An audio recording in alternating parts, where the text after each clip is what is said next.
মন বিষিয়ে যায়। কাদের প্রতি মন বিষাচ্ছে? বলেন বলেন বলেন। সাহাবাদের প্রতি।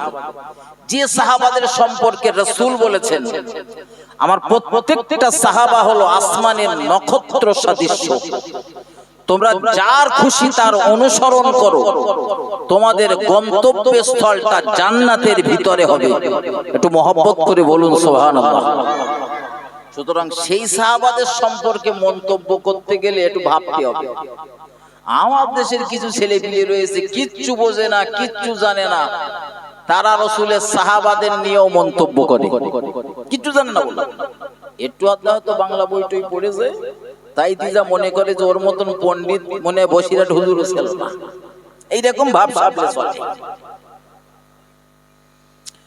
আমার ভাই ও বাবাজিরা, আমার ভুল আমাকে নেবেন না, ভুল আমাকে বুঝবেন না। আমি আপনাদের যেটা বোঝাতে চাইছি, হযরত ইমাম হুসাইন রাদিয়াল্লাহু তাআলা তিনি যদি এজিদকে সমর্থন করতেন, এই ভয়ঙ্কর পরিণতি তো হতো না। হতো? কথা বলেন। কিন্তু কেন করেননি? চেয়ারে বসবে বলে বলে চেয়ারে বসবে। ইমাম হোসাইনের একটা লোভ ছিল তো না যে আমি চেয়ারে বসবো। আসলে আমার ভাই ও বাবাজিরা, আমার ভুল আমাকে নেবেন না। অত্যাচারী শাসকের অত্যাচারের বিরুদ্ধে প্রতিবাদ করাটাও হলো উত্তম জিহাদ। আমার ভাই ও বাবাজিরা আমার, আরে ইয়াজিদ ছিল একজন অত্যাচারী শাসক। তার ওই মাত্র 3-3.5 বছরের রাজত্ব যদি দেখেন না, আপনি অবাক হয়ে যাবেন। কখনো তিনি মদিনা আক্রমণ করেছেন, কখনো মক্কা আক্রমণ করেছেন, এমনকি আল্লাহর ঘর কাবার উপরেও তিনি আক্রমণ করেছেন। এত অত্যাচারী ছিল। এই ইয়াজিদের বিরোধিতা করার আরো কয়েকগুলো কারণ রয়েছে। তার ভিতরে একটা হলো ইয়াজিদের একটা বদ অভ্যাস হলো, সে নামাজ চুরি করত। নামাজ পড়তো না সব সময়, কখনো পড়তো কখনো ছাড়তো। 5 ওয়াক্তে কখনো 3 ওয়াক্ত পড়েছে, কখনো 2 ওয়াক্ত ছেড়েছে। মন চেয়েছে তো 5 ওয়াক্ত পড়েছে, কখনো বা আউট করে দিয়েছে। কিন্তু হযরত ইমাম হুসাইন রাদিয়াল্লাহু তাআলা তার জীবনের দিকে তাকালে দেখা যাবে ইচ্ছাকৃত একটা ওয়াক্তের জন্যও নামাজ কাজা নেই। একটু মহব্বত করে বলুন সুবহানাল্লাহ, আর একটু আওয়াজ দিয়ে বলুন সুবহানাল্লাহ। আমরা যারা ইমাম হুসাইনের প্রেমিক, রাসূলের দহিত্রের প্রেমিক বলে চিল্লুই, আমরা কার দলে? ইয়াজিদের দলে না ইমাম হুসাইনের দলে? সমর্থন করি কার? হ্যাঁ, হুসাইনের। কিন্তু ভাই মুখে বলতেছি ইমাম হুসাইনের দলে, আমার কাজগুলো দেখা লাগবে হুসাইনের সমর্থন করছে কিনা। হযরত ইমাম হুসাইন রাদিয়াল্লাহু তাআলা তিনি জীবনে ইচ্ছাকৃত কখনো নামাজ কাজা করেননি, কিন্তু এই নামাজ কাজা করত মাঝে মধ্যে ইয়াজিদ।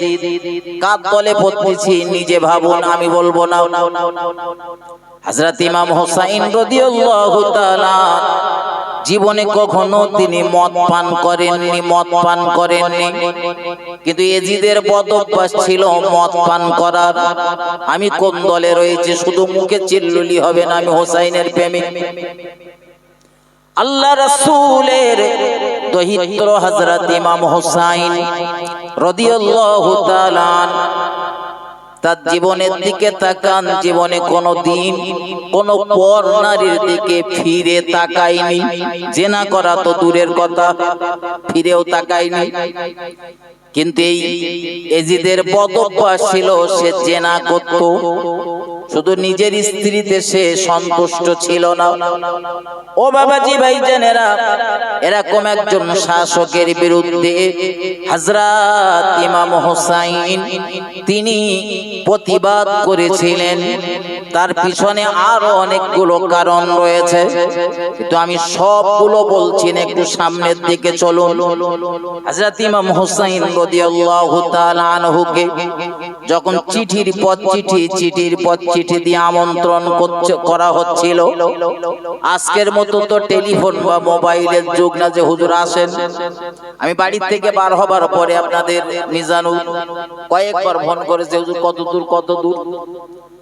তখন তো এরকম মোবাইলের পিরিয়ড ছিল না যে হুজুর কত দূর জেনেলেই। বারবার চিঠি পাঠানো হয়েছে। ইমাম হুসাইন রাদিয়াল্লাহু তাআলা তিনি সফর শুরু করার আগে তার বিশ্বস্ত একজন ব্যক্তিকে, তার একজন সঙ্গীকে পাঠিয়েছেন ওই এলাকা পরিদর্শনে, এলাকার পরিবেশ পরিস্থিতি জেনে।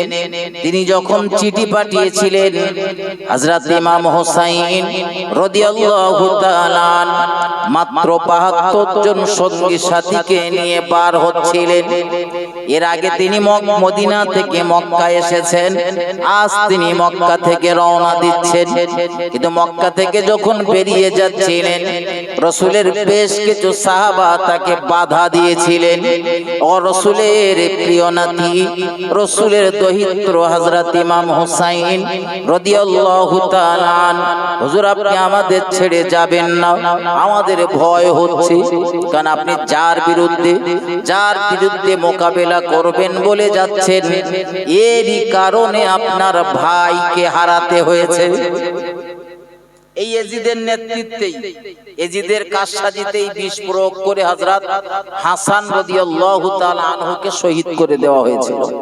ইন্না লিল্লাহি ওয়া ইন্না ইলাইহি রাজিউন। কিন্তু হযরত ইমাম হুসাইন রাদিয়াল্লাহু তাআলা তিনি ছিলেন একটু জেদি প্রকৃতির।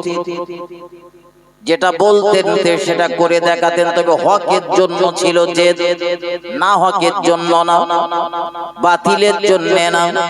হযরত ইমাম হুসাইন রাদিয়াল্লাহু তাআলা তিনি বেরিয়ে পড়েছেন। চলতে ইরাকের ওই ফুরত নদীর তীরে কারবালা নামীয় প্রান্তে গিয়ে পৌঁছে গিয়েছেন। কারবালা নামীয় প্রান্তে পৌঁছে যাবার পর হযরত ইমাম হুসাইন যে বাহনের উপরে, যে সওয়ারের উপরে, অর্শের উপরে তিনি চলছিলেন, ওই অর্শের সামনের পদযুগল চেপে গেল। হযরত ইমাম হুসাইনের মনটা মলিন হয়ে গেল, খারাপ হয়ে গেল। সঙ্গী সাথীদের সঙ্গে বলছিলেন, ভাই আমার মন আজকে ভালো নেই, কারণ রাসূলের জবান থেকে আমার শোনা রয়েছে, আল্লাহর হাবিব বলেছিলেন, ভাই হুসাইন, জমিনের যে প্রান্তে তোমার অর্শের পদযুগল দেবে যাবে, ওই জমিনে তোমার মৃত্যু হবে, ওই জায়গায় তোমার প্রাণবাহু শেষ নিঃশ্বাস ত্যাগ করতে হবে। হযরত ইমাম হুসাইন তার সঙ্গী সাথীদেরকে বললেন, তাবু লাগাও। তাবু লাগানো হলো সন্ধ্যাবেলা। একদিন, দুদিন, 3 দিন, 4 দিন কোন বর্ণনায় 7 দিন পেরিয়ে যাচ্ছে। আর বিরোধী পক্ষের যারা সৈন্য, তারা চতুর্দিক থেকে ঘিরে ফেলেছে, ফুরত নদীর তীরটা অবরুদ্ধ করে দিয়েছে। সবার আগে রাসূল পরিবারের জন্য পানি বন্ধ করে দেওয়া হলো। পানি তৃষ্ণায় তৃষ্ণার্ত হয়ে ছটফট করতে করতে ওরা আমাদের বশ্যতা স্বীকার করবে, এই চিন্তা ভাবনাতে হযরত ইমাম হুসাইন রাদিয়াল্লাহু তাআলা তিনি 9ই মুহররম দিবাগত রাত, অর্থাৎ 10ই মুহররমের রজনীতে, আজকের এই রাতের বেলা তিনি কোরআন তেলাওয়াত করলেন সঙ্গী সাথীদেরকে নিয়ে। গভীর রাত আল্লাহর মহাগ্রন্থ আল কোরআন তিনি তেলাওয়াত করলেন। যে কোরআনের একটা হরফ, একটা অক্ষর তেলাওয়াত করলে আমার রাসূল জানিয়েছেন, প্রতিটি অক্ষরের বিনিময়ে মহান আল্লাহ 10-10টা করে নেকি দান করেন। ও বাবাজি ভাই জানেরা, আজকে রাতটা অত্যন্ত মর্যাদাপূর্ণ রাত। যারা এই রাতের মর্যাদা, গুরুত্ব, কদর বোঝে তারা এই রাতে ইবাদত বন্দেগী করে, যারা বোঝে না তারা ঘুমিয়ে কাটায়। বন্ধুরে আমার, এগিয়ে চলুন আর একটু। হযরত ইমাম হুসাইন রাদিয়াল্লাহু তাআলা আনহু, রাত গভীর হয়েছে, তাহাজ্জুদের নামাজের ওয়াক্ত, তিনি সঙ্গী সাথীদের নিয়ে জিকির করলেন, অনেক তাসবিহ করলেন। আল্লাহর প্রিয় হাবিবের দহিত্র হযরত ইমাম হুসাইন গভীর রজনীতে দুটো হাত তুলে ক্রন্দন করছেন, চোখের পানি top top top top top top করে পড়ছে।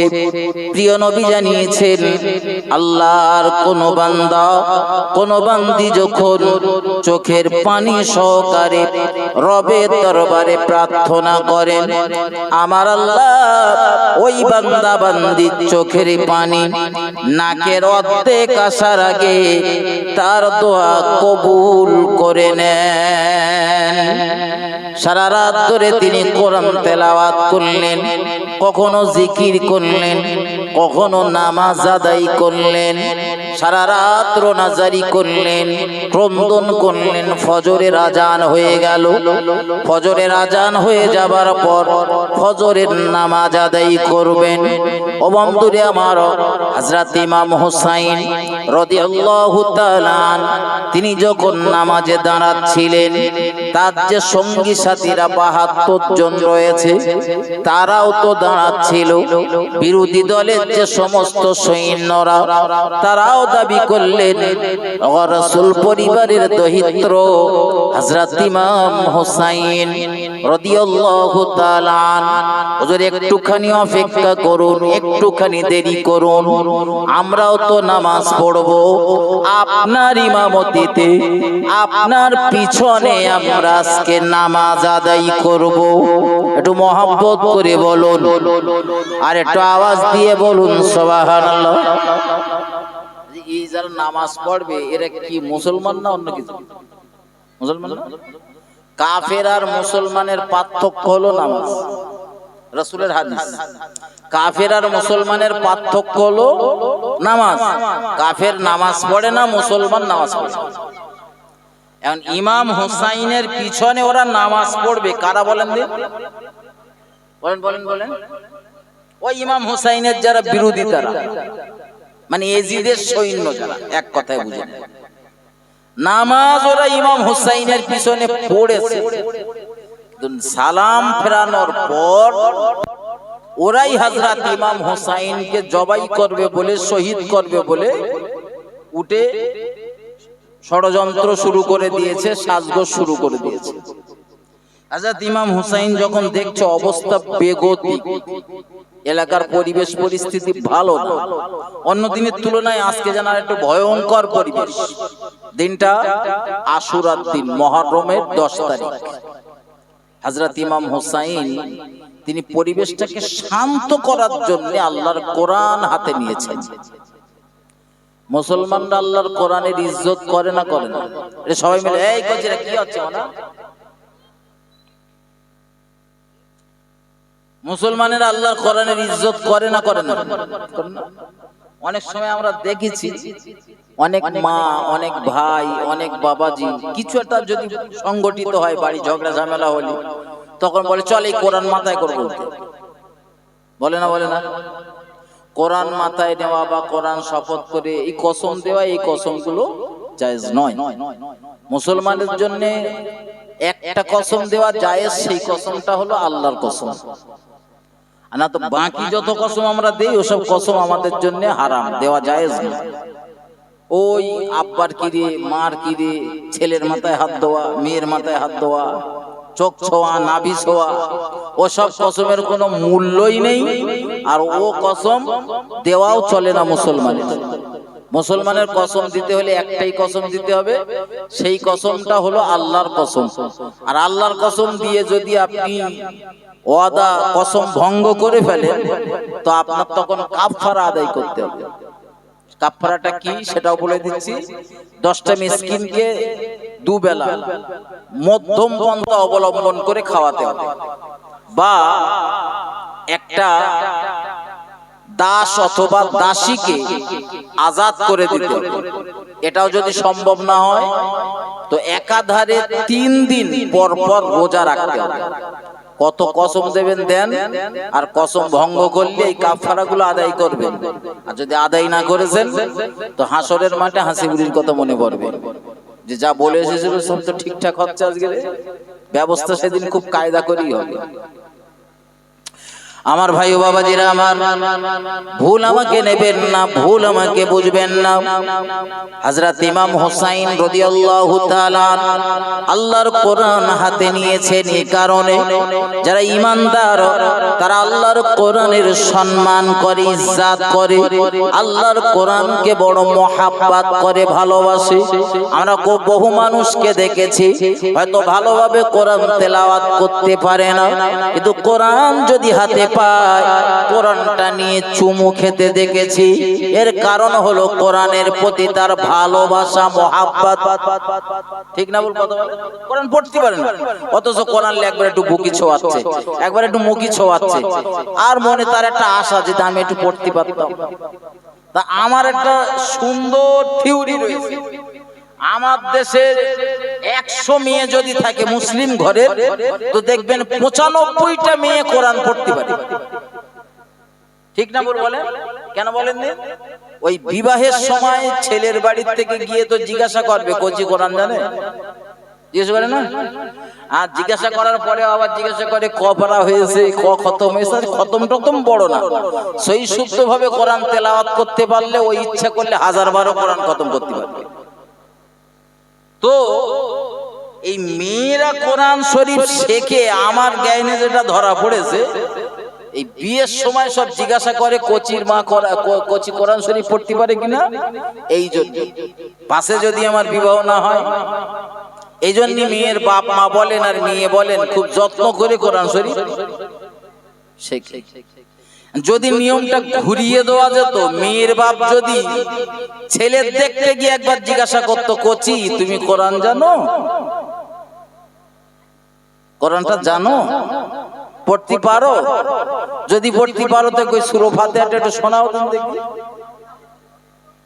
আমার দৃঢ় বিশ্বাস 100-র ভিতরে 95% মহিলা যেমন কোরআন জানে, তো 100-র ভিতরে 95% পুরুষও তখন কোরআন শিখতো। ঠিক না? বল যদি মেয়ের বাপ বলতো আমার মেয়ে দেবো না, তুই কোরআন জানিস না, তোর কাছে আমি কি করতে দেবো, তুই এমনি কোরআন শিখছে। আমার ভাই বাবাজিরা আমার, ভুল আমাকে নেবেন না। হযরত ইমাম হুসাইন রাদিয়াল্লাহু তাআলা তিনি আল্লাহর কোরআন সঙ্গে নিয়ে সামনে নিয়ে তিনি অর্শের উপরে সওয়ার হয়েছেন। প্রচুর জনগণ, একদিকে 72 জন, অন্যদিকে হাজার হাজার সৈন্য। হযরত ইমাম হুসাইন রাদিয়াল্লাহু তাআলা সবার কানে কানে আওয়াজটা পৌঁছে দেওয়ার জন্য আল্লাহর কোরআনকে সামনে রেখে বললেন, ও রাসূলের আদরের উম্মতেরা, আমি হযরত ইমাম হুসাইন রাদিয়াল্লাহু তাআলা এই আল্লাহর কোরআন সম্মুখে রেখে বলছি, এই কোরআনের জন্য হযরত উসমান গনি রাদিয়াল্লাহু তাআলা আনহুকে শহীদ হতে হয়েছিল। সেই কোরআন আজ হযরত ইমাম হুসাইনের হাতে, তিনি বক্তৃতা করছেন কোরআন হাতে নিয়ে, মানুষকে শান্ত করার চেষ্টা করছেন, পরিবেশটা শান্ত করার চেষ্টা করছেন, যাতে নিজেদের ভিতরে রক্তক্ষয়ী সংগ্রাম না হয়। তিনি বারবার আবেদন করছিলেন, আমি তো কাউকে হত্যা করিনি, সুতরাং তোমরা কেন আমার সঙ্গে দুর্ব্যবহার করবে? কোন মানুষকে যদি আমি হত্যা করতাম সেই হত্যার বদলা তোমরা নিতে পারতে, কিন্তু আমি তো কাউকে হত্যা করিনি। আমি হযরত ইমাম হুসাইন রাদিয়াল্লাহু তাআলা শেরে খোদা হযরত আলী কাররামাল্লাহু ওয়াজহুর সন্তান খাতুনে জান্নাত ফাতিমাতুজ জোহরার পুত্র আমি। আমার মা যেমন জান্নাতে নারীদের সরদারিনী হবে, আমার রাসূল জানিয়েছেন আমি আর আমার বড় ভাই হযরত হাসান রাদিয়াল্লাহু তাআলা আমরা দুই ভাই জান্নাতে যুবকদের সরদার হব। আমরা যখন যুবকদের জান্নাতের সরদার, আমাদের সঙ্গে বা আমার সঙ্গে তোমরা এই দুর্ব্যবহার করো। খুব কাকতি মিনতি করছিলেন যাতে অশান্তি না হয়। অশান্তি তিনি বলছিলেন তোমরাই আমার দাওয়াত করেছো, বারবার চিঠি পাঠিয়েছো, বারবার চিঠি পাঠিয়েছো, আসতে বলেছো, এসেছি। এখন যদি তোমাদের না পোষায় বা আমি আসা যদি তোমাদের পছন্দ না হয়, আমার পথটা ছেড়ে দাও। আমি হয় যেখান থেকে এসেছি সেখানে ফিরে যাই, অথবা তোমরা তোমাদের খলিফার দরবারে আমায় নিয়ে চলো, অথবা আশেপাশের কোন মুসলিম ক্যান্টি পর্যন্ত আমার যেতে দাও, কোন মুসলিম মহল্লাতে আমার যেতে দাও। তিনটে মতে তিনটের একটাও মানা হলো না। তিনটে মতে একটাও মানা হলো না। খলিফা এই ইয়াজিদের সেনাপতি বা এই ওমর ইবনে সাদ নামীয় যে সেনা, ও চিন্তা করছিল যে রাসূলের দহিত্র হযরত ইমাম হুসাইন রাদিয়াল্লাহু তাআলা যে তিনটে শর্ত দিয়েছে, শর্ত তিনটে তো খারাপ না, হয় তাকে ফিরে যাওয়ার অনুমতি দেওয়া হোক, অথবা আমাদের খলিফার দরবার পর্যন্ত নিয়ে যাওয়া হোক, অথবা তাকে আশপাশের কোনো মুসলিম এরিয়াতে যেতে দেওয়া হোক। তো তিনি একটা আলোচনা করছিলেন, শান্ত পরিবেশে একটা আলোচনা করার চেষ্টা করছিলেন যাতে এই সমস্যাটা নির্মূল হয়, সমস্যাটা দূর হয়। যেহেতু রাসূল পরিবারের সন্তান, তার উপরে আমরা তলোয়ার উত্তোলন করব না, তিনি চেষ্টা চালাচ্ছিলেন। কিন্তু পিছন দিক থেকে আর এক জন্তু কলকাঠি নেড়েছে। সে এমন কলকাঠি নেড়েছে, এই ওমর ইবনে সাদের যে সেনাপতির যে মসনদ, এই মসনদ হারা হয়ে যাবার ভয়ের কারণে সর্বপ্রথম কারবালার প্রান্তে এই ওমর ইবনে সাদ একটা তীর পরিচালনা করেছিলেন আর বলেছিলেন কারবালার প্রান্তের মানুষেরা তোমরা সাক্ষ্য থাকো, সর্বপ্রথম তীরটা আমি নিক্ষেপ করলাম। অথচ এই ব্যক্তিটি একটু আগে চেষ্টা চালাচ্ছিল, একটু আগে বলতে বেশ কয়েকদিন ধরে চেষ্টা চালাচ্ছিল একটা শান্তিপূর্ণ ভাবে সমস্যার সমাধান করা যায় কিনা। আমার ভাই ও বাবাজিরা, আমার ভুল আমাকে নেবেন না। এই ওমর ইবনে সাদ যখন তীর পরিচালনা করলেন, উভয় পক্ষে যুদ্ধ লেগে গেল। বীর বিক্রমে যুদ্ধ চলছিল, হাজার হাজার সৈন্যর ভিড়ে মাত্র ৭২ জন কতক্ষণ লড়াই করতে পারে? আমার ভাই ও বাবাজিরা, আমার হযরত ইমাম হুসাইন রাদিয়াল্লাহু তাআলা আনহুর সঙ্গী সাথীরা যে সমস্ত অর্শের উপরে ছিল, ঘোড়ার উপরে ছিল, তাদের অর্শগুলো অকেজ হয়ে গেল তীর আর তলোয়ারের আঘাতে, বল্লমের আঘাতে। ইমাম বাহিনীর সদস্যরা তারা অর্শ থেকে নেমে পড়েছেন। তারা দলের ভিতরে গিয়ে বীর বিক্রমে যুদ্ধ করছিলেন, কিন্তু কোনো মতে ইয়াজিদের বাহিনী ইমাম হুসাইনের বাহিনীকে পরাজিত করতে পারছিল না।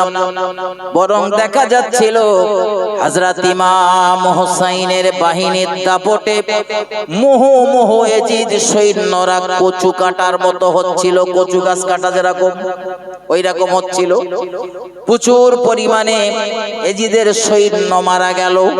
মুহূর্তের ভিতরে আবেদন করা হলো, আমাদের আরো ৫০০ পদাতিক সৈন্য চাই। এজিদের নেতৃত্বে এজিদের বাহিনীতে আরো 500 পদাতিক সৈন্য যোগদান করলো। এরপরে ইমাম হুসাইনকে পরাজিত করা যাচ্ছিল না। সিদ্ধান্ত করা হলো এইভাবে হবে না, চলো আমরা সবাই মিলে ইমাম হুসাইন রাদিয়াল্লাহু তাআলা আনহু তাঁবুগুলো জ্বালিয়ে দেই। যতগুলো তাঁবু রয়েছে ওই তাঁবুগুলো যদি জ্বালিয়ে দেওয়া হয়, ওই তাঁবুর ভিতরে রয়েছে মহিলারা, তাঁবুর ভিতরে রয়েছে বাচ্চারা, ইমাম বাহিনী অত্যন্ত অসহায় হয়ে যাবে। মুহূর্তের ভিতর ইমাম বাহিনীকে আমরা শেষ করে দিতে পারবো। সিদ্ধান্ত অনুযায়ী তারা চতুর্দিক থেকে আগুন নিয়ে দৌড়াচ্ছিল। এই আগুন প্রতিরোধ করতে গিয়ে হযরত মুসলিম নামে একজন ব্যক্তি তিনি সর্বপ্রথম শহীদ হয়ে গেলেন। ইমাম বাহিনীর সদস্য তিনি ইন্তেকাল করলেন, শহীদ হয়ে গেলেন। ইন্না লিল্লাহি ওয়া ইন্না ইলাইহি রাজিউন। এরপরে বীর বিক্রমে যুদ্ধ করতে লাগলো।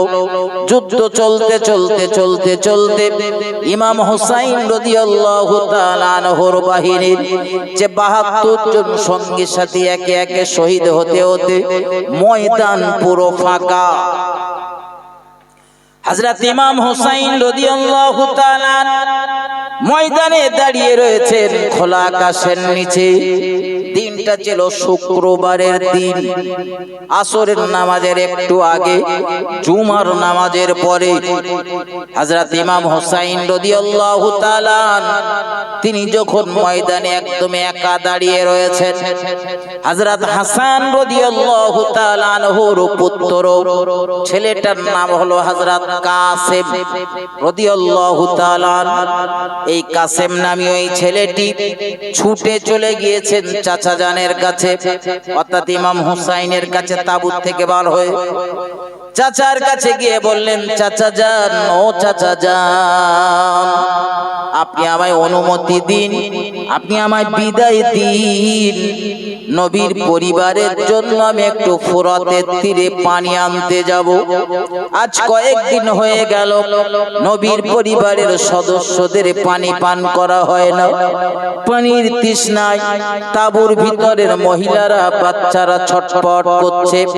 চাচা যান, আপনি আমায় অনুমতি দিন, আমি ফোরাতের তীরে পানি আনতে যাব। হযরত ইমাম হুসাইনের চোখ ভরা পানি। ভাতিজার মুখের দিকে, ভাইপোর মুখের দিকে তাকিয়ে বললেন, বেটা, আমার কাছে নয়, তোমার আম্মা, তোমার মা দুনিয়াতে বেঁচে রয়েছে, তোমার মায়ের নিকটে যাও, মায়ের কাছ থেকে অনুমতি নাও। হযরত কাসেম ছুটে চলে গেল মায়ের দরবারে। ও জননী মা, রাসূলের পরিবারের মুখে হাসি ফোটানোর জন্য, রাসূল পরিবারের সদস্যদের মুখে একটু পানি তুলে দেওয়ার জন্য, মা, আমি আপনার কাছে অনুমতি চাচ্ছি, আপনার বেটাকে আপনি বিদায় দেন। হতে পারে আপনার সন্তান ফুরাতের তীর থেকে পানি আনতে পারে, আবার এমনও হতে পারে শত্রুদের কাছে তার জীবন চলে যেতে পারে। হযরত ইমাম হুসাইন রাদিয়াল্লাহু তাআলা অপলক দৃষ্টিতে তাকিয়ে রয়েছেন। কাসেমের আম্মা ডাক দিয়ে বললেন, বেটা, তোমার আব্বা যখন দুনিয়া থেকে বিদায় নিয়ে চলে যাচ্ছিলেন, বিদায় নেবার পূর্ব মুহূর্তে ছোট্ট একটা চিরকুট তোমার দিয়েছিল, চিঠি। ওই চিরকুটটা কোথায় রয়েছে বাবা? একটা পাত্রের ভিতর থেকে বার করা হলো চিঠিটা। চিঠিটা পড়ে দেখা হলো হযরত ইমাম হাসান রাদিয়াল্লাহু তাআলা তিনি ওই চিঠিতে লিখেছেন, ওই চিঠিতে তিনি ওসিয়াত করেছেন সন্তানের জন্য সকিনা নামে একজন মহিলাকে বিবাহ করার কথা লেখা রয়েছে তাতে। হযরত কাসেম রাদিয়াল্লাহু তাআলা, হযরত ইমাম হুসাইন রাদিয়াল্লাহু তাআলা, এই একদিকে রণাঙ্গন যুদ্ধ, একদিকে যুদ্ধের ময়দান। তাঁবুর ভিতরে কাসেমকে সাজানো হলো। এবং সকিনাকেও সাজিয়ে দেওয়া হলো, তাদের বিবাহ বন্ধনে আবদ্ধ করে দেওয়া হলো। নববধূ আর তাদের স্বামী আর স্ত্রীর কথাবার্তা চলছে। শেষ সময়ে হযরত কাসিম তিনি তার প্রিয়তমা বিবিকে ডাক দিয়ে বললেন, সকিনা রে, আমায় বিদায় দাও। রাসূল পরিবারের জন্য, রাসূলের বংশের জন্য, আল্লাহর হাবিবের বংশের যারা মহিলা এবং বাচ্চারা রয়েছে তাদের মুখে পানি তুলে দেওয়ার জন্য আমি ফুরাত নদীর তীরে যাব। ও বাবাজি ভাই জানেরা, ভুল আমাকে নেবেন না, ভুল আমাকে বুঝবেন না। হযরত ইমাম হুসাইন রাদিয়াল্লাহু তাআলা তিনি যেমন বিদায় দিলেন, হাসানের স্ত্রী অর্থাৎ কাসেমের আম্মা জান বিদায় দিলেন, কাসেমের প্রিয়তমা বিবি সকিনাও বিদায় দিয়ে দিলেন। হযরত কাসেম রাদিয়াল্লাহু তাআলা তিনি যুদ্ধের সাজে সজ্জিত সৈন্য রূপে ময়দানে প্রবেশ করেছেন। ময়দানে আওয়াজ উঠেছে, কাসেমকে দেখে বাঘের বাচ্চা, বাঘ আসতেছে, সাবধান হয়ে যাও। হাসানের বেটা কাসেম যখন চলছিল ময়দানে, ঐতিহাসিকরা বর্ণনা করেছেন কাসেম যে ময়দান দিয়ে যেখান দিয়ে যাচ্ছিল একদম কচু কাটা, কলা গাছ কাটা করে এগিয়ে যাচ্ছিল, একদম ফুরাত নদীর তীরের কাছে পৌঁছে গেল। কিন্তু চতুর্দিক থেকে সৈন্যরা ঘিরে ফেললো। এত তীর, তলোয়ার, বল্লমের আঘাত হানা হলো। হযরত কাসেমের গোটা দেহটা রক্তাক্ত হয়ে গেল, রক্তে লাল হয়ে গেল। কোন একজন হযরত কাসেমের মাথার উপরে তলোয়ার পরিচালনা করলেন। হযরত কাসেম ওই অর্শের উপরে পতিত হয়ে গেল, পড়ে গেল। অর্শটা কোন মতে শত্রু পক্ষের দেয়াল ভেদ করে ইমাম বাহিনীর যে তাবু ছিল তাবুর নিকটে এসে দাঁড়িয়ে গেল। হযরত ইমাম হুসাইন রাদিয়াল্লাহু তাআলা আনহুর চোখের কোনা দিয়ে টপ টপ টপ টপ করে পানি পড়তেছিল। চোখ ভরা পানি নিয়ে হযরত কাসেমের শরীরটাকে নামিয়ে দিলেন সকিনার কাছে। আর কাসেমের চোখ ভরা পানি, গোটা দেহটা রক্তে রাঙা। সকিনা বিবিরে ডাক দিয়ে বললেন, বিবি, আমি স্বামী হিসাবে তোমার কাছে এখনো কোনো দাবি করিনি, তবে আমার জীবনের একটা দাবি তুমি পূরণ করে দাও। সকিনা রে, বিবি রে, আমায় একটু শেষবারের মতো পানি পান করাও, তৃষ্ণায় আমার বুকটা ফেটে যাচ্ছে। সকিনা চোখের পানি যেন উধাও হয়ে গেল। ক্রন্দন করতে করতে কান্না বিজারিত কণ্ঠে বললেন, প্রাণ প্রিয় স্বামী, প্রাণের প্রিয় স্বামী, আর 7 দিন তবু চোখের কোণাতে পানি ছিল, কিন্তু স্বামী হারানোর যন্ত্রণায় চোখের পানিটা উধাও হয়ে গেল। পানি কোথায় পাবো? হযরত কাসিম সকিনার হাত ধরে বললেন, সকিনা, আমার ভুল হয়েছে, অন্যায় হয়েছে, পানি তুমি কোথায় পাবে? তোমার কাছে পানি চাওয়াটা আমার উচিত হয়নি। তবে সকিনা, দুনিয়ার পানি আমি আর পান করব না। আমি দেখতে পাচ্ছি জান্নাতের ভিতর থেকে আমার আব্বা জান জান্নাতে একটা পেয়ালা নিয়ে আবে হায়াতের পানি, কাউসারের পানি নিয়ে দৌড়াচ্ছে আমায় পান করানোর জন্য। একটু মহব্বত করে বলুন সুবহানাল্লাহ, আরো জোরে বলুন সুবহানাল্লাহ। হযরত কাসেম রাদিয়াল্লাহু তাআলা আনহু অপলক দৃষ্টিতে তাকিয়েছিলেন আর বলছিলেন, বিবি সকিনা রে, জান্নাতের দরজার মুখে আমার আব্বা দাঁড়িয়ে রয়েছে, জান্নাতের পানি আমায় পান করাবে বলে দুনিয়ার এই পানি আমার প্রয়োজন নেই, আমি আবে হায়াতের পানি পান করব। একটু পরে কাসেম ইন্তেকাল করলেন, শহীদ হয়ে গেলেন। ইন্না লিল্লাহি ওয়া ইন্না ইলাইহি রাজিউন। তাবুর ভিতরে কান্নার রোল হযরত ইমাম হুসাইনের বোন হযরত জায়নাব রাদিয়াল্লাহু তাআলা আনহা প্রচন্ড ক্রন্দন করছিলেন। হযরত ইমাম হুসাইন বোনকে ডেকে সান্ত্বনা দিলেন, বোন জায়নাব এইভাবে কাঁদলে হবে না, ধৈর্য ধারণ করতে হবে। জায়নাব বলছিলেন, ভাই এত ধৈর্য আমি কিভাবে ধরব? একের পর এক আমাদের উপরে বিপদ আসতেছে। মহান আল্লাহর সাহায্য কি আজ ময়দানে নেমে আসবে না? কাসেমের ইন্তেকালের পর, শহীদ হয়ে যাবার পর তাবুর ভিতর থেকে হযরত ইমাম হুসাইনের বেটা আলী আকবর বেরিয়ে এলো।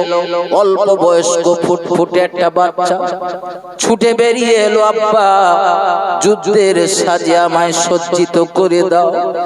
নবী পরিবারের জন্য আমার বড় ভাই কাসেম গিয়েছিল, পানি আনতে পারিনি, আমি একটু চেষ্টা করে দেখি পানি আনতে পারি কিনা। হযরত ইমাম হুসাইন নিজের হাতে ছেলেকে সুন্দর করে সাজিয়ে দিলেন, সুন্দর করে ছেলেকে সাজিয়ে দিলেন। যুদ্ধের সাজে সজ্জিত অবস্থাতে হযরত আলী আকবর ময়দানের দিকে চলছিলেন। বাচ্চা ছেলে কত সময় বা জিহাদের ময়দানে টিকতে পারে?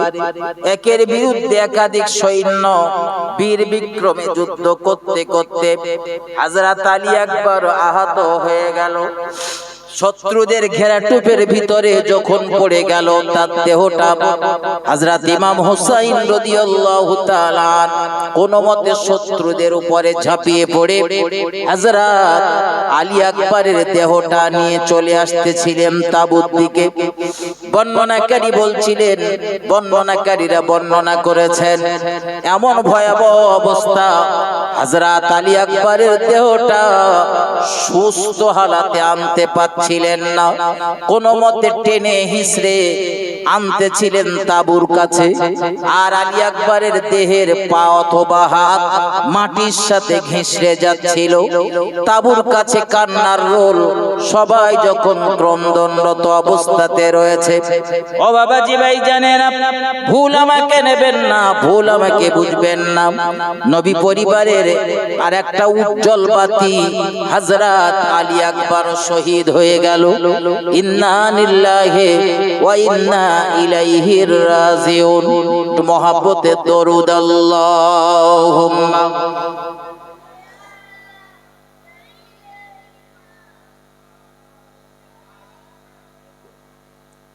ওয়া আলা আলি সাইয়্যিদিনা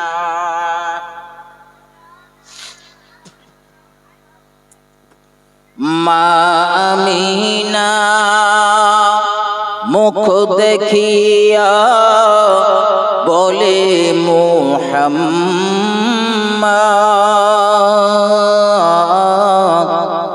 আর দুঃখে ভরা কপাল রে তোর, অমর সোনার চাঁদ। মা আমিনা দুটি চোখে অশ্রু ঝরে পড়ে,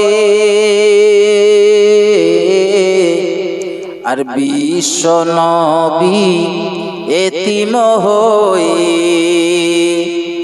এলো আমার কোলে। হায় আব্বা যে তার নেই মাথায়, কে বুলাবে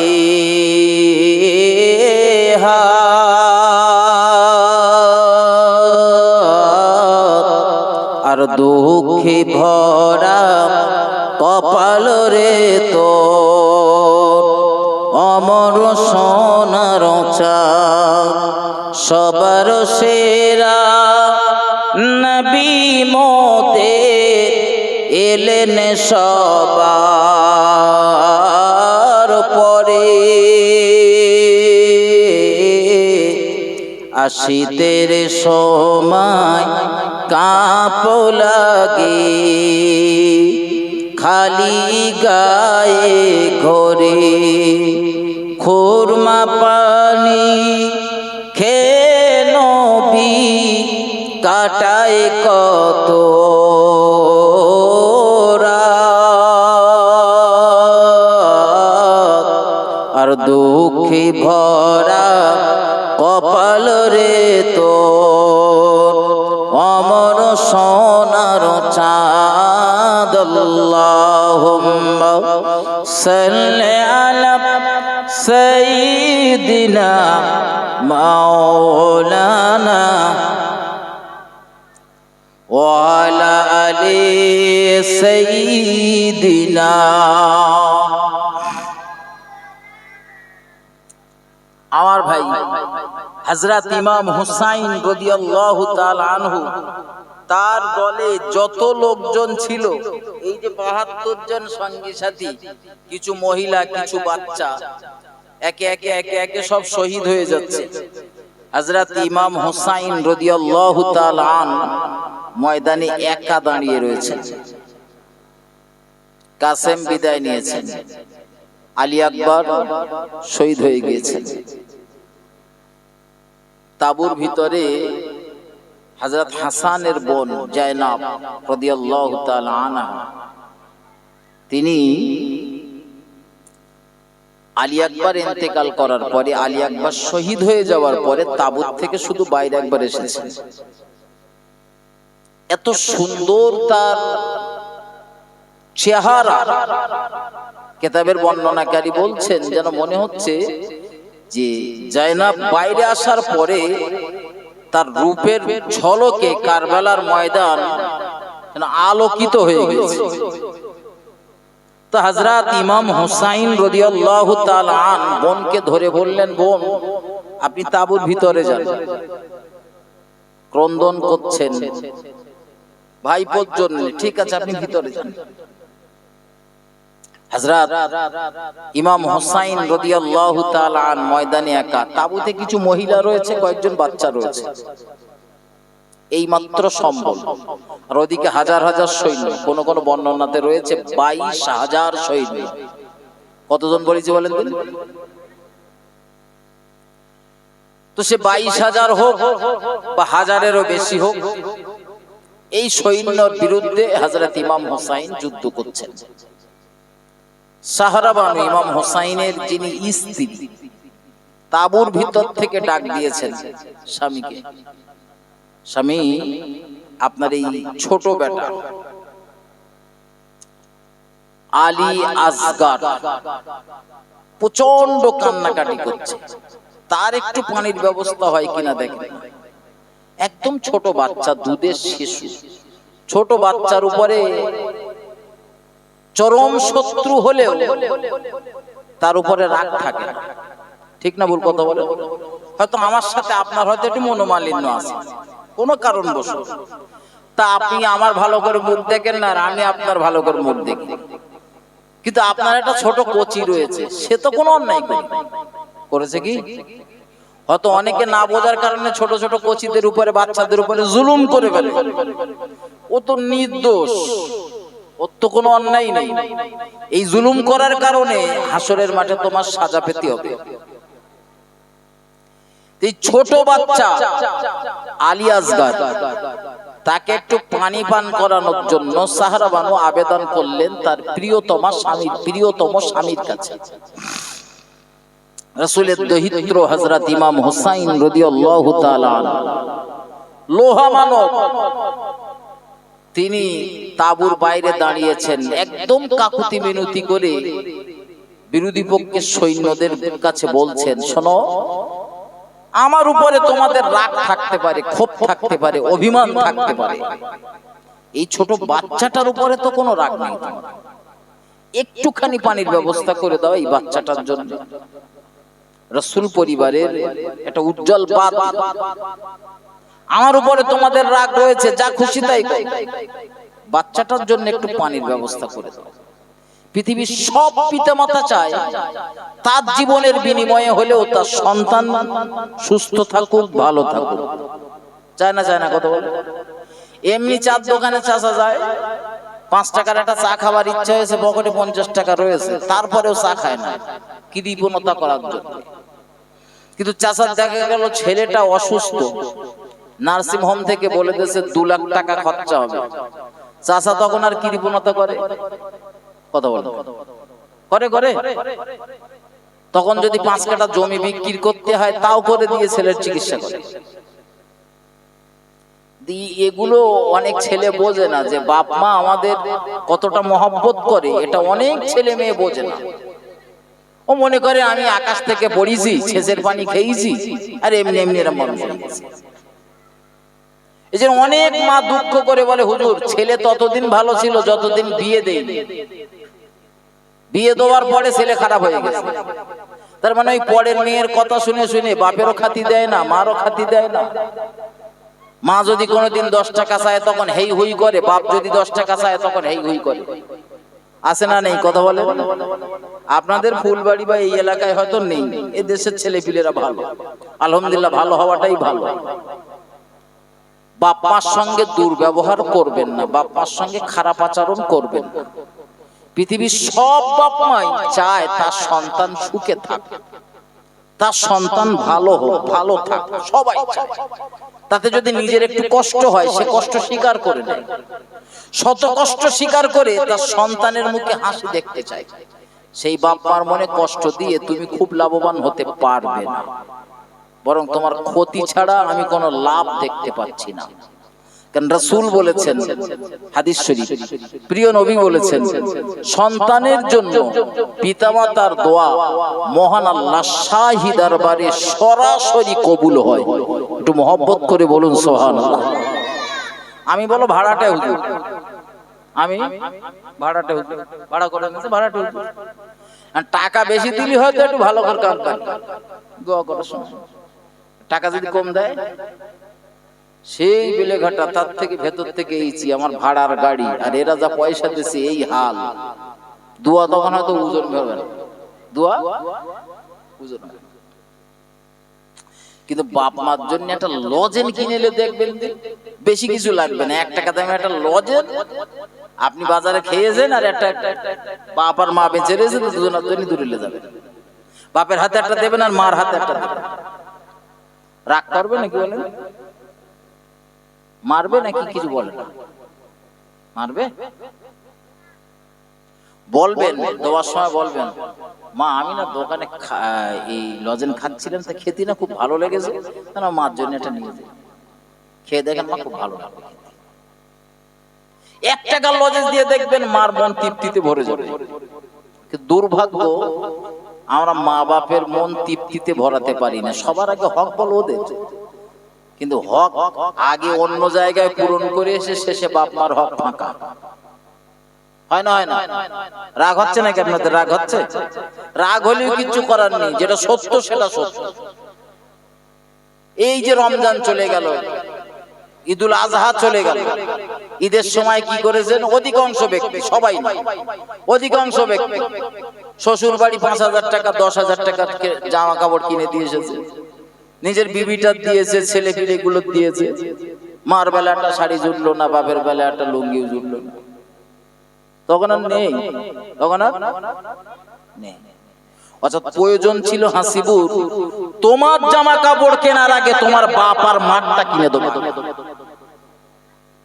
তাতে তোমার যদি না হয় না হয়, আগে দরকার ছিল তোমার বাপ আর মারটা কিনে দেওয়া।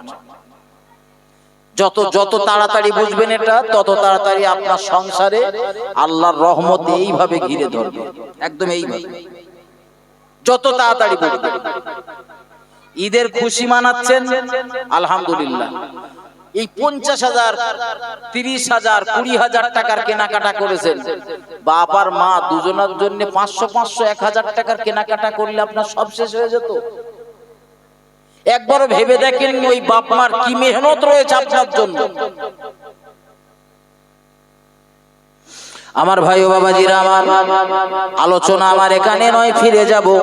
তবে আরো একটা কথা মাথায় রাখুন, পিতামাতা সম্পর্কে প্রিয় নবী হাদিস শরীফের ভিতরে জানিয়েছেন, ওয়া জান্নাতুকা ওয়া নারুকা। নবী বলেন পিতামাতা হলো জান্নাত, পিতামাতা হলো দোজখ। তুমি পিতামাতার সঙ্গে যেমন আচরণ করবে, পিতামাতা তোমার জন্য তেমন মাধ্যম হবে।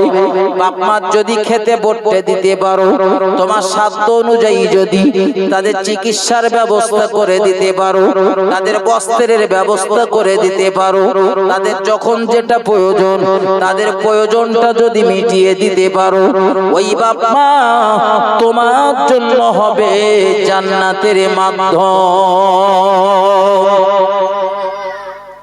ও বাবাজি ভাই জানেরা, আর পিতা মাতাকে খেতে দেবেন না, পড়তে দেবেন না, গলা ধাক্কা দেবেন, বাপ মার সঙ্গে খারাপ আচরণ করবেন, বাপ মাকে গালিগালাজ করবেন, বাপ মার সঙ্গে দুর্ব্যবহার করবেন, ওই বাপ মা হয়ে যাবে আপনার জন্য জাহান্নামের মাধ্যম। দুনিয়াতে আপনি বিরাট নামাজ পড়েন, বিরাট নামাজ পড়েন, মায়ের খেদমত করেন না, বিরাট নামাজ পড়েন, বাপের ভাতে ভাত দেন না। ও নামাজি, নামাজ পড়া ফরজ, নামাজ পড়া কি ফরজ, কিন্তু এটা মাথায় রাখুন, আমার আল্লাহর আদেশের পর পর আমার আল্লাহর হক আদায় করার পর পরই সর্বপ্রথম তোমার পিতা মাতার হক। শুধু নামাজ পড়বেন আর মনে করতেছেন জান্নাতের ফাঁস কাতারে থাকবেন, দুনিয়াতে বাপের খেতে দেবেন না, মার খেতে দেবেন না, অথচ মহরম মাসের 10 তারিখে ইমাম হোসাইনের 1 নম্বর প্রেমিক দেখলে মনে হবে ওর মতো ইমাম হোসাইনের প্রেমিকার একটাও নেই। কোন জন তরুণ বন্ধুরা, ইমাম হোসাইনের প্রেমিক তুমি সেজেছো, আমার কোনো দুঃখ নেই, বরং আমি আনন্দিত। তুমি আমার নবীর দহিত্রের প্রেমিক, তুমি আমার নবীর দহিত্রের প্রেমিক, তুমি খাঁটি যোগ্য ব্যক্তিকে মহব্বত করো, ভালোবাসো। তবে এটাও মাথায় রাখো, তোমার বাপ মার সঙ্গে যেন দুর্ব্যবহার না হয়, কারণ বাপ মা পায়ের তলে রয়েছে সন্তানের জন্য জান্নাত। যে পিতা মাতা একবার দোয়া করলে আল্লাহর নবী বলেন, প্রিয় নবী বলেন, প্রিয় রাসূল বলেন, বাবা যদি একবার দোয়া করে দেয়, ওই দোয়া আমার আল্লাহর দরবারে পৌঁছানোর জন্য কোনো মাধ্যম লাগে না, সরাসরি আল্লাহর দরবারে কবুল হয়ে যায়।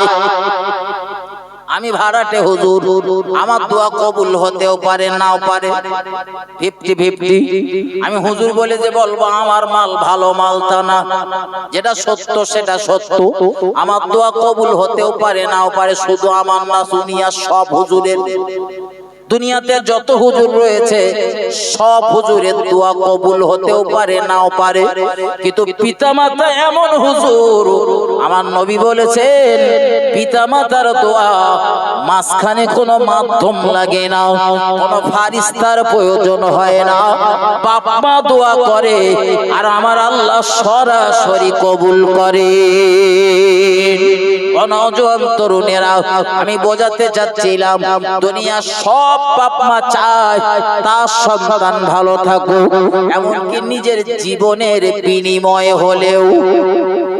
অনেক সময় শোনা যায় ছেলের কিডনি খারাপ, বাপ ডেকে বলল ডাক্তার বাবু আমার ছেলে যদি না বাঁচে তো আমি আর থেকে কি করব, আমার একটা কিডনি কেটে নেন, আমার কচি দেন, কচি বেঁচে থাক।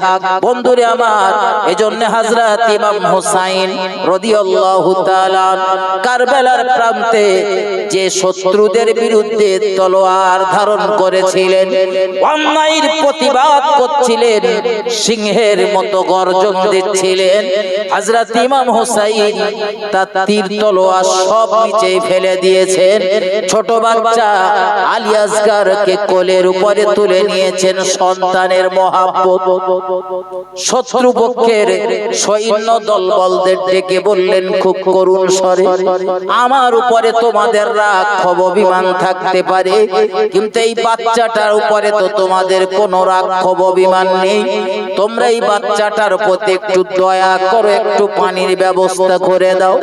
কোন এক পাষণ্ড দূর থেকে একটা তীর নিক্ষেপ করলো, ওই তীরটা পানির পরিবর্তে নবী পরিবারের উজ্জ্বল নক্ষত্র হযরত আলী আসগারের কণ্ঠ নালীতে ভেদ করলো, রক্ত ফিনকি দিয়ে বার হলো, কচি দেহ এ ফোড়ো ফোড়ো হয়ে গেল।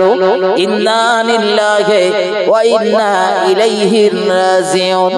হযরত আলী আসগর দুনিয়া জমিন থেকে বিদায় নিলেন।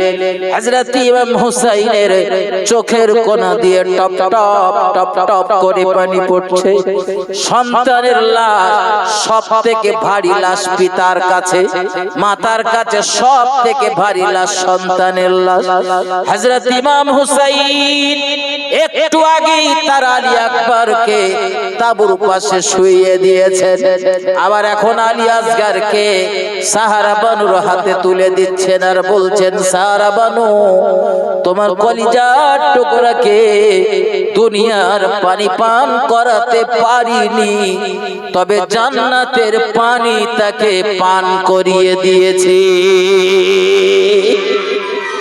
হযরত ইমাম হুসাইনের চোখের কোনা দিয়ে পানি পড়ছে, হাত দুটো রক্তে রাঙা, রক্ত মাখা হাত আসমানের দিকে তুলে ধরেছেন, আল্লাহ, আমি নবী খানদানের উজ্জ্বল নক্ষত্র হযরত ইমাম হুসাইন, আজ আমার প্রতি যদি আপনার রহমতের দরওয়াজা বন্ধ হয়ে থাকে, আমার কিছু বলার নেই। আমার জন্য যেটা মঙ্গল হবে সেটাই আপনি করবেন। হযরত ইমাম হুসাইন এবারে নিজে যুদ্ধ সাজে সজ্জিত হলেন। রণাঙ্গনের চতুর্দিকে আর কেউ নেই। হযরত ইমাম হুসাইন একা, তাঁবুর ভিতরে কয়েকজন মহিলা, ছোটখাটো দু একটা বাচ্চা রয়েছে। হযরত ইমাম হুসাইন রাদিয়াল্লাহু তাআলা যুদ্ধ করছিলেন বীর বিক্রমে, কিন্তু ইমাম হুসাইন রাদিয়াল্লাহু তাআলা যুদ্ধের ময়দানে যখন যাচ্ছিল, সহজে কেউ ইমাম হুসাইনের নিকটে আসতে চাচ্ছিল না, আশেপাশে কেউ আসতে ছিল না। দূর থেকে হম্বিতম্বি করছে, কিন্তু কাছে কেউ আসতে চাচ্ছিল না, কারণ প্রত্যেকেই জানে এটা রাসূল পরিবারের একজন নক্ষত্র। কেউ চায় না নবীর দহিত্র ইমাম হুসাইনকে রক্তাক্ত করবে। কিন্তু ও বাবাজি ভাইজানের আমার, সব মানুষের মন মানসিকতা তো এক না। অধিকাংশ মানুষের মনের চিন্তা ভাবনা নবীর দহিত্র ইমাম হুসাইন রাদিয়াল্লাহু তাআলা, তার উপরে আমরা তীর তলোয়ার বল্লম পরিচালনা করব না। তো বীর বিক্রমে যুদ্ধ করছিল, যুদ্ধ করতে করতে ইমাম হুসাইন একেবারে ফুরতের তীর ফাঁকা করে ফেলেছেন। যে পানির জন্য ময়দানে আজ 7 দিন ধরে হাহাকার, যে পানির জন্য হযরত কাসেমকে, হাসানের বেটা কাসেমকে শহীদ হতে হয়েছে, আলী আকবর, আলী আসগর সবাই শহীদ হয়ে গিয়েছে। ওই ফুরাতের অবরুদ্ধ তীর ফাঁকা হয়ে গেল। হযরত ইমাম হুসাইন একেবারে বেশ কিছুটা ফুরাতের তীরে নেমে পড়েছেন। কোন কোন বর্ণনাতে রয়েছেন আজলা ভরে তিনি পানিও তুলেছেন, পান করবেন, কিন্তু পানি পান করতে গিয়ে তার মনে পড়ে গেল এই পানির জন্য আমার 72 জন সঙ্গী সাথী একে একে বিদায় নিয়ে চলে গিয়েছে। আমার কাসিম, আলী আকবর, আলী আসগর সবাই বিদায় নিয়ে চলে গিয়েছে, তারা কেউ পানি পায়নি। কিভাবে আমি পানি পান করব? আজলার পানি ছেড়ে দিয়েছেন। ও বাবাজি ভাইজানেরা, দূর থেকে একজন পাষণ্ড রাসূল পরিবারের উজ্জ্বল নক্ষত্র দহিত্র হযরত ইমাম হুসাইনকে লক্ষ্য করে একটা তীর ছুড়লেন। ওই তীর হযরত ইমাম হুসাইনের দেহে এসে বিদ্ধ হয়ে গেল। হযরত ইমাম হুসাইন রাদিয়াল্লাহু তাআলা ওই তীরটা নিজের হাতে খুলে ফেললেন। আবার তিনি ময়দানে উঠে পড়লেন। বীর বিক্রমে যুদ্ধ করছিলেন, আশেপাশে কেউ আসতে পারছিল না। নিজেদের ভিতরে আলোচনা হয়ে গেল, দূর থেকে তীর নিক্ষেপ করো। দূর থেকে তীর নিক্ষেপ করছিলেন হযরত ইমাম হুসাইন রাদিয়াল্লাহু তাআলা একটা একটা করে তীর তার দেহে কাঁপতেছিল, পিঁপড়েছিল, আর ওই তীরগুলো তার নিজের দেহ থেকে নিজের হাত দিয়ে এইভাবে ছাড়িয়ে ফেলছিলেন। কিন্তু একজন মানুষ হাজার হাজার সৈন্যের বিরুদ্ধে কত সময় বা সংগ্রাম করতে পারে? ময়দানে একটু পরেই দেখা গেল হযরত ইমাম হুসাইন রাদিয়াল্লাহু তাআলা দুর্বল হয়ে গেলেন, তিনি পড়ে গেলেন জমিনের উপরে। ও বন্ধু, তার উপরে যখন তীর তলোয়ার বল্লম দিয়ে আক্রমণ করা হচ্ছিল, হযরত ইমাম হুসাইন জমিনের উপরে পড়ে গেলেন। হযরত ইমাম হুসাইনকে চতুর্দিক থেকে ধরে ফেললেন, কেউ বা মাথা, কেউ বা পা, কেউ বা মাজা, কেউ বা গলার কাছে। আমার দেশে দেখেছেন গরু ফেলে মানুষ কুরবানির সময়, চতুর্দিক থেকে আষ্টি পৃষ্ঠে ধরে রাখে যাতে উঠে না পালাতে পারে। ইমাম হুসাইনকে ওইভাবে খুব সুন্দর করে আঁটো সাঁটো করে কায়দা করে ধরে ফেলা হয়েছে। ইমাম হুসাইনকে তারা শহীদ করে দেবে বলে হযরত ইমাম হুসাইন রাদিয়াল্লাহু তাআলা তার গলার উপরে যখন ছোরা চালাচ্ছিল, একটি বর্ণনাতে রয়েছে কোন মতে ছোরা পরিচালনা হচ্ছিল না। ইমাম হুসাইন রাদিয়াল্লাহু তাআলা তিনি ডেকে বললেন, এই জায়গাটায় নানাজির কত চুম্মা রয়েছে, দুনিয়ার তলোয়ারের ক্ষমতা নেই আমার নানার চুম্মা কেটে দেওয়ার। তোমাদের যদি ইচ্ছা থাকে আমায় শহীদ করে দেওয়ার, আমার হত্যা করে দিলেই যদি তোমাদের সব রাগ মিটে যায়, এইভাবে তোমরা পারবে না। আমার উল্টে দিয়ে পিছন দিক থেকে তলোয়ার যদি পরিচালনা করো, তবেই তোমরা আমায় শহীদ করতে পারবে। ও বাবাজি ভাইজানেরা, হযরত ইমাম হুসাইনকে যারা ধরে রেখে দিয়েছিল জবাই করবে বলে, ইমাম হুসাইনকে শহীদ করে দেবে বলে এই ইতস্ততা করছিল, কেউ কেউ তখন বলতেছিল, ভাইরা আর দেরি করবেন না, আর দেরি করবেন না, আসরের নামাজের সময় শেষ লগ্নে চলে যাচ্ছে, আসরের নামাজ পড়তে হবে, তাড়াতাড়ি করুন। ওরা হযরত ইমাম হুসাইন রাদিয়াল্লাহু তাআলা আনহুকে শহীদ করবে, তলোয়ার চালাবে। ইমাম হুসাইনকে শহীদ করে ওরা কি পড়বে? বলেন বলেন বলেন, আসরের নামাজ। তার মানে কি ওরা সব বেধর্মী নাকি? বলেন, কারবালার এই যুদ্ধের ইতিহাস মুসলমানদের সাথে মুসলমানদের হয়েছিল। হযরত ইমাম হুসাইন রাদিয়াল্লাহু তাআলা আনহুকে তারা শহীদ করে দিল। ইন্না লিল্লাহি ওয়া ইন্না ইলাইহি রাজিউন। হযরত ইমাম হুসাইন রাদিয়াল্লাহু তাআলা তিনি শহীদ হয়ে গেলেন, কিন্তু বাতিলের কাছে মাথা নত করলেন না। হক প্রতিষ্ঠা করার জন্য ৭২ জন সঙ্গী সাথী সহ তিনি তার নিজের জীবনকে বিলিয়ে দিলেন শুধু হক প্রতিষ্ঠা করার জন্য। আমার ভাই, আলোচনা রাখছি, আল্লাহ শুকরিয়া, আলহামদুলিল্লাহ। পরবর্তী ওলামা হযরত স্টেজে উপস্থিত, এটা তাকবীর দেন, নারায়ে তাকবীর। আর একটু উচ্চরবে আল্লাহকে ডাকুন, নারায়ে তাকবীর। মুজাদ্দিদে জামানের সিলসিলা, মুজাদ্দিদে জামানের সিলসিলা জনাব হযরত মাওলানা রেজাউল করিম সাহেব, জনাব হযরত মাওলানা রেজাউল করিম সাহেব, নারায়ে তাকবীর। আমার ভাই, আলোচনা আমি এখানে রাখছি। ভাষাগত দিক দিয়ে ভুল ত্রুটি ক্ষমা সুন্দর দৃষ্টিতে তাকাবেন, আমার জন্য দোয়া রাখবেন, আমিও আপনাদের জন্য দোয়া করব ইনশাআল্লাহ। পরবর্তী ওলামা হযরত এসেছেন, আমি দু একবার তার নাম বলেও ফেলেছি, এরপরেও বলছি। সভাপতি সাহেব স্টেজে রয়েছেন, তিনি নাম ঘোষণা করছেন।